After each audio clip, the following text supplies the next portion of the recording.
In the weeks after Tahra Bey gave his initial demonstrations of the wonders of fakirism to doctors and journalists at the small house in Athens, his fame spread through the city.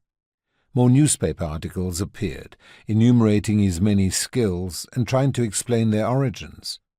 One psychiatric clinic in Athens enlisted him to help cure its patients using hypnosis. The police asked him to use his clairvoyant abilities to help them solve crimes, but he refused, saying that the goal of fakirism was to create a world without crime instead of concerning itself with the details of any particular case. In May, Tahra Bey announced his most ambitious demonstration. He was going to bury himself alive for an entire month under the earth at the center of the city's imposing marble stadium, which had been built for the 1896 Olympic Games, and which remains a major landmark in the modern city.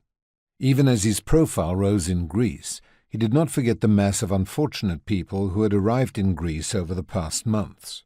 All proceeds from his show would go to help alleviate the city's refugee crisis. Unfortunately, despite his big promises, the stunt got caught up in bureaucracy. No permit for the burial was granted, and it did not go ahead. In August, he appeared on a public stage for the first time, stepping out at Athens's Kentriko Theatre before throngs of excited fans who finally had a chance to see his famous miracles up close. The atmosphere was so charged that the police were soon called, not to censor the fakir's performances, but to control the raucous crowd, earning Tahra Bey even more notoriety.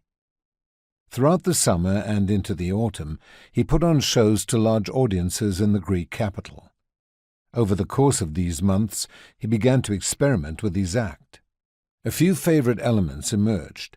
He would pierce his flesh with sharp objects and, on request, could control whether or not blood came out of the wounds.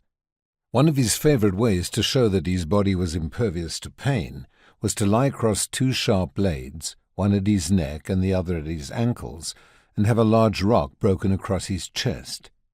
His finale, the feat that was fast becoming his speciality, was always to put his body into a state of living death and have himself buried alive in front of the audience, many of whom would have lived through similarly gruesome traumas in the past years.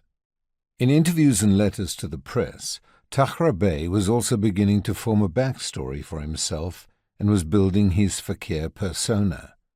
He told one newspaper that he had learned his skills from his father, who had been a fakir like him, and from his travels in the lands of Egypt and Anatolia. At this point, he seldom went into more detail, but he did not really need to. The rumors that circulated about his inexplicable abilities quickly made him an object of fascination among the chattering classes of Athens, and few were concerned with the vague, confusing stories about his earlier life.